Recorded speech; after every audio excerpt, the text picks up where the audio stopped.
Et vous voyez aussi une autre question de Caroline sur la certification avec le biais, hein, sur plutôt les cultures de rente. Et donc, voilà, pour les marchés locaux, qu'est-ce qui se passe, hein? Et comment et quel type d'impact pour avoir ce genre d'approche pour des produits à vocation plus locale ou nationale et l'impact sur les prix possibles de ces produits. Donc voilà, si vous Oui. voulez bien revenir sur certains de ces points.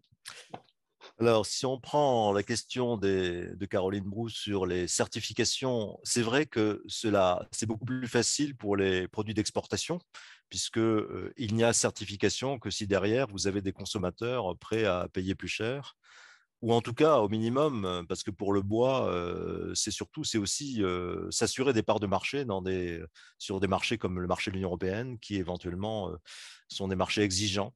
Donc il n'y a pas forcément de premium, il n'y a pas forcément de prix supérieur, mais il y a une part de marché qui est assurée ou qui va augmenter. Il commence à y avoir, notamment dans les pays en développement, il commence à y avoir des demandes pour des produits sains, pour des produits qui ne sont pas nuisibles à la santé. Et il y a une certaine demande pour des produits bio, ou pour au moins des produits qui inspirent confiance aux consommateurs. Alors, vous avez raison, il est clair que quand le pouvoir d'achat est faible, il n'est pas forcément, la certification va être va avoir un impact limité, puisque, disons, le surcoût qui est souvent associé au changement de pratique ne sera pas forcément payé par des prix supérieurs sur les marchés, à cause du pouvoir d'achat effectivement limité. Néanmoins, je pense qu'il y a une demande urbaine qui est pour l'instant assez limitée, mais qui existe et qui peut se tenter. Il faudra bien sûr qu'on soit plutôt vers des formes de certification qui soient abordables pour les petits producteurs, plutôt de la certification de groupe, par exemple, éventuellement, ou de la certification territoriale, mais ça dépend de l'enjeu, de ce qu'on cherche effectivement comme critère derrière. Mais vous avez raison sur le fait que dans toute cette panoplie d'instruments, eh bien, la certification, c'est beaucoup plus pour l'exportation que pour les marchés locaux. Pour les marchés locaux, il faudra peut-être avoir d'autres instruments, peut-être que les paiements pour services environnementaux, comme instruments incitatifs pour la transition, seront plus intéressants. Et on peut dire la même chose pour les taxes d'ailleurs, hein, parce que les taxes, ça existe surtout pour les produits d'exportation. Donc le cacao en Côte d'Ivoire, oui, c'est très bien, on a des taxes, voilà, on sait où taxer, voilà, on sait qu'il y a une sensibilité à la taxe qui peut être plus ou moins importante. Ça va être plus difficile pour des produits effectivement vivriers qui sont sur les marchés locaux et qui sont très peu taxés parce que tous les pays n'ont pas de taxes à la superficie, toutes les productions ne sont pas taxées. Donc là, ça pose effectivement quelques problèmes. Donc toute la question, je vous ai présenté plusieurs instruments, sachant que bien évidemment, il faut regarder d'abord le contexte. C'est bien le contexte qui détermine quel instrument doit être utilisé et non pas le contraire. Donc, selon les cas, mais on peut trouver, et selon les filières, selon les cas, selon les contextes, telle ou telle combinaison d'instruments ou autre chose.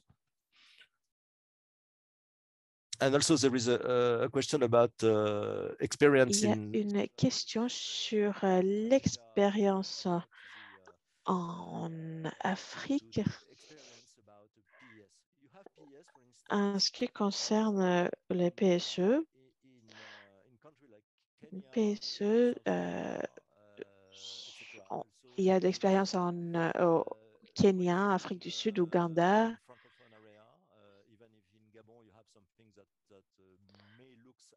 Au Gabon, peut-être il y a des projets qui regardent le PSE, mais le fait reste que j'ai mené des résultats de faisabilité en Côte d'Ivoire, par exemple, et à Burkina Faso sur le PSE. La question est de trouver un financement sur le long terme.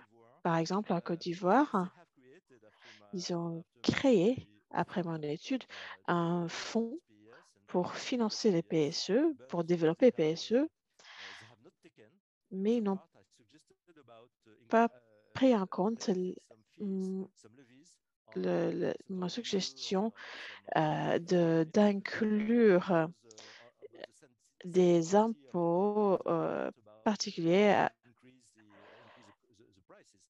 parce que le gouvernement ne voulait pas augmenter les prix pour les consommateurs. Et maintenant, ils ont un fonds de financement, mais ils doivent réfléchir sur un mécanisme de financement mobilisé. Donc, ils sont en train de regarder pour l'assistance financière de l'étranger. Mais c'est une question importante, parce que même, par exemple, à Costa Rica, il y a quelques années, 60% de la production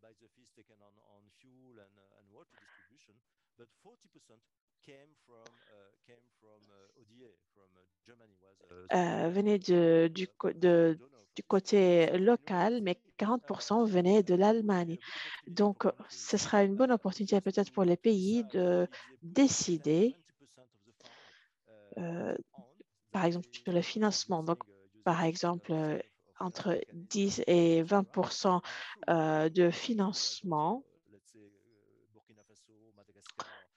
qui va vers d'autres pays. Donc, il faut décider, par exemple, qu'on va faire un effort pour incentiviser en fait ces pratiques et on utilise les impôts pour le bénéfice des agriculteurs, des paysans. Il faut regarder exactement quel est l'engagement et la volonté politique en ce qui concerne le financement de ces pratiques. C'était voilà. Il y a encore d'autres questions. De toute façon, peut-être on vous relaiera ces questions si vous avez la possibilité de revenir vers nous, bien sûr. Hein, sans abuser de votre temps.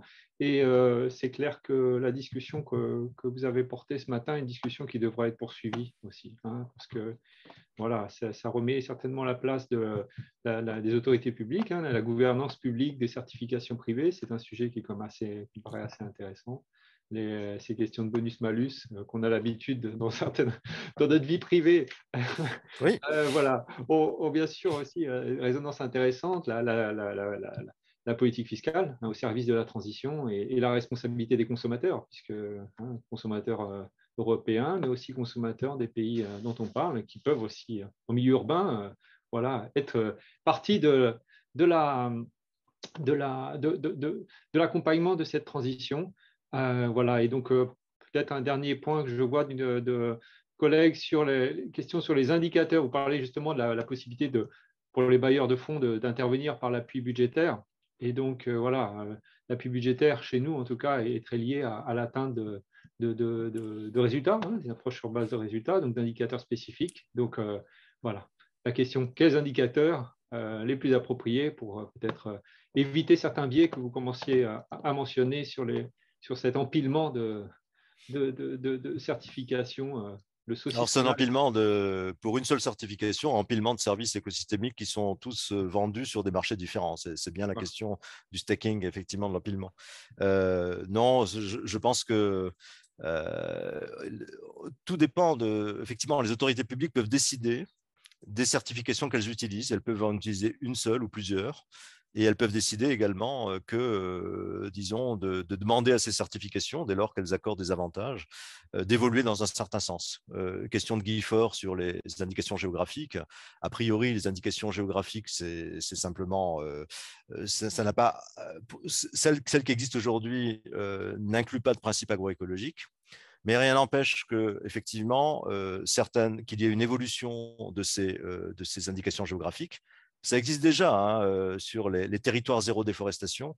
C'est une forme d'indication géographique qui dit que le critère, c'est que ça vient de tel endroit et que les produits agricoles n'ont pas contribué à la déforestation. Donc, on voit comment déjà on peut avoir une évolution possible et comment des certifications appropriées peuvent effectivement garantir cela, évaluer et mettre en place un système de traçabilité.